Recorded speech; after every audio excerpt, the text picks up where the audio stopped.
Je te montre, c'est ce que je fais. Je sais pas quoi faire aujourd'hui, du coup j'allais visiter la Aquinière, c'est parti.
Allez, acheter maintenant pour prendre le RERB.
La Aquinière est une gare située dans le département de l'Essonne, dans la commune de Bure-sur-Yvette, dans le quartier de la Aquinière qui lui a donné son nom.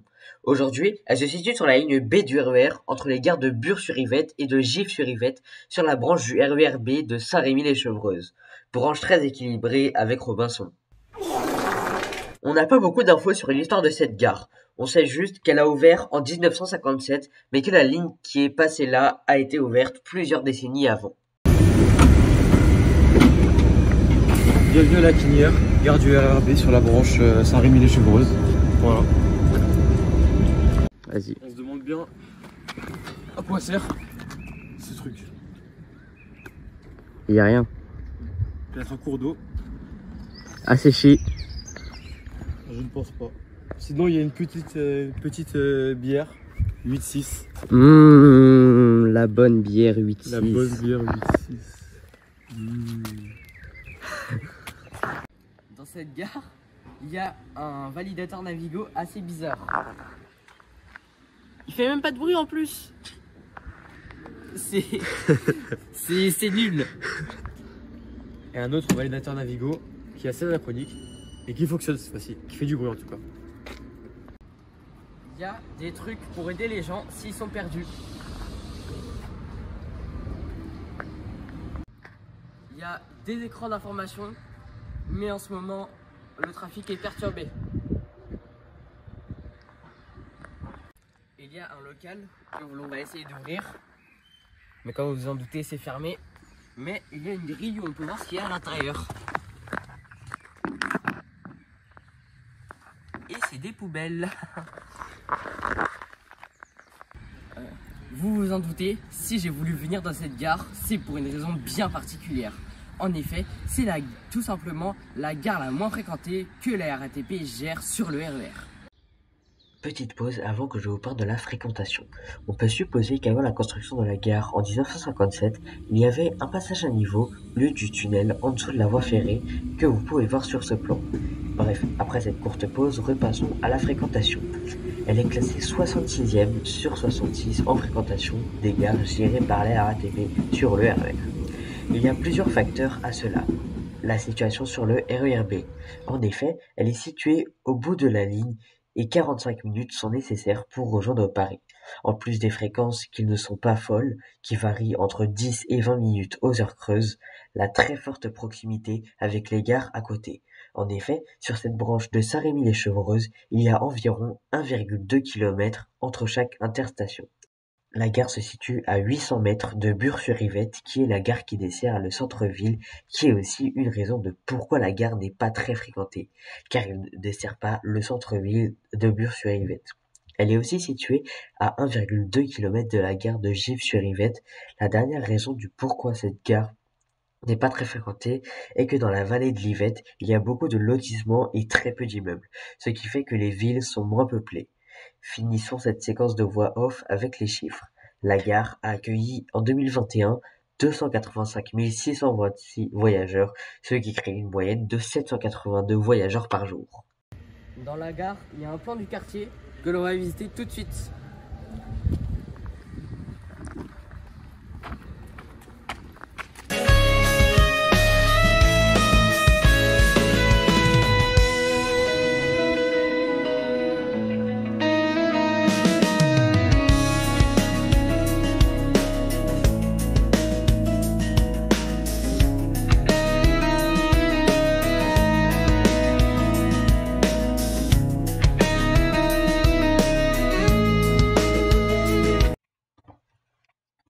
J'ai oublié de le mentionner, mais à une vingtaine de minutes à pied, il y a l'université Paris-Saclay. Mais pour y aller, il vaut mieux prendre le bus depuis la gare d'Orsayville ou de Bure-sur-Yvette. Car je le rappelle, il n'y a aucun bus qui passe à la Aquinière. Cependant, la fréquentation de la gare pourrait augmenter dans les années à venir, car la ligne 18 passera à proximité de l'université avec sa station Moulon Campus. Elle est aérienne et devrait ouvrir en 2026, s'il n'y a pas de retard. C'est Paris-Saclay, ce qui fait qu'il y aura très probablement de nouvelles lignes de bus qui seront créées. Si on suppose que l'une de ces lignes de bus passera par la Aquinière et que ce bus a des bonnes fréquences, la fréquentation de la gare pourrait peut-être augmenter. Mais bon, ce n'est qu'une supposition et peut-être que jamais aucun bus ne passe. Nous voilà au monument historique de la ville de Bure-sur-Yvette, la pharmacie de la Aquinière.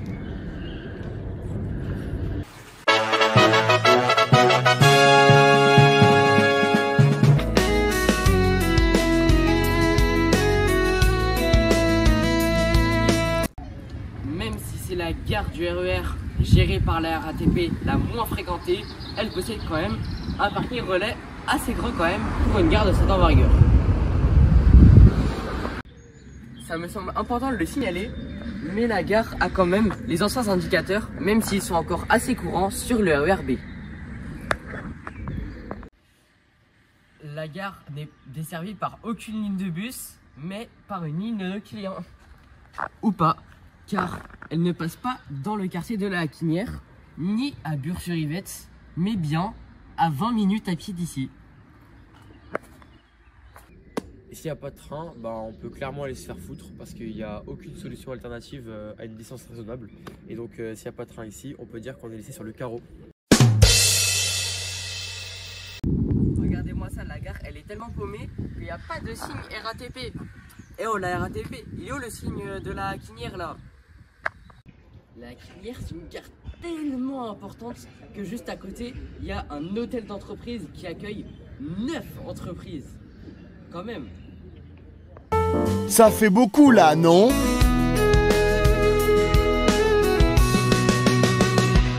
Alors voici le bâtiment voyageur de la gare de la Haquinière. À l'intérieur, on y retrouve un guichet ainsi que des équipements standards pour une gare RATP, c'est-à-dire un chargeur Navigo et la distribution de tickets. Il y a 2 sorties sur cette gare. La sortie 1 qui est la place du Maréchal Foch et la sortie 2 avenue des Tilleuls. Pour changer de quai, on peut prendre ce passage souterrain et pour sortir aussi. Sinon, la gare est construite de plein pied sur le sol, ce qui nous permet d'accéder de presque plein pied à l'avenue des Tilleuls. La gare de la Haquinière est située proche du terminus de la branche B4 du RERB Saint-Rémy-les-Chevreuils.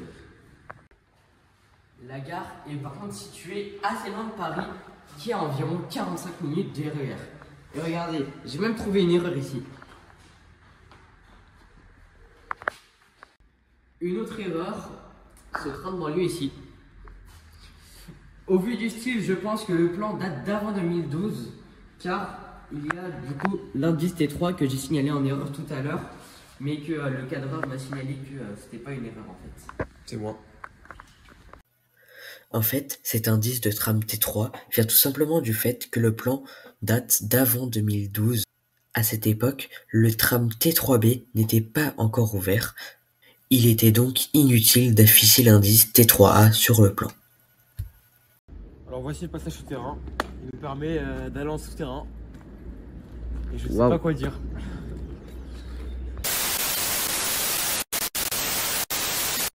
Pour accéder au passage souterrain, il y a des escaliers évidemment pour les gens normaux comme moi et Baptiste. Et sinon, il y a un ascenseur pour les personnes à la mobilité réduite, les poussettes, etc. Et ce qui est étonnant vraiment, c'est qu'il y a vraiment des caméras de partout, genre, qui filment au même endroit. Également ici, vraiment, je ne comprends pas le but. Est-ce qu'on peut dire que c'est la gare la plus sécurisée de France? Non, c'est base aérienne. Ah, pas faux. Et sinon, il y a des carreaux typiques du RERB avec les couleurs rouge-bleu. Je ne sais pas du tout à quoi elles correspondent. Peut-être que Baptiste va le mettre au montage. Sinon, voilà. Pour ouvrir la grille, il faut appuyer sur ce bouton et relâcher. Alors, est-ce qu'on teste? Oui. Pour la beauté du YouTube Game, oui.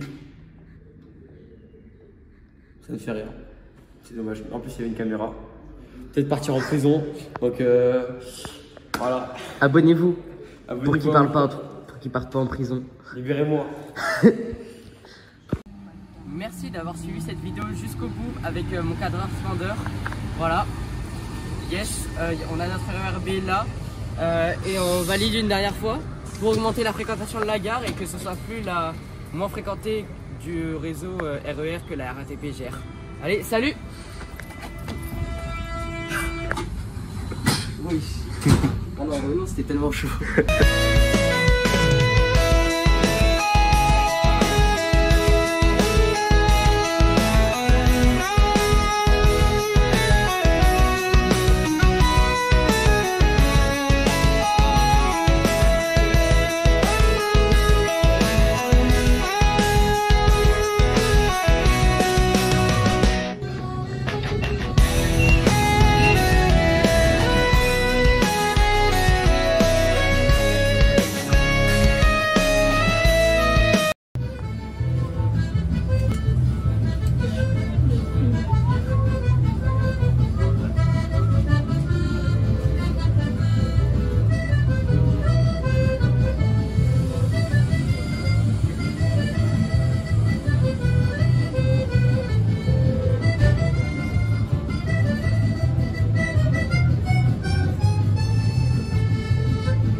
Le T11 il est rouge et il est censé être orange comme le poisson Steve.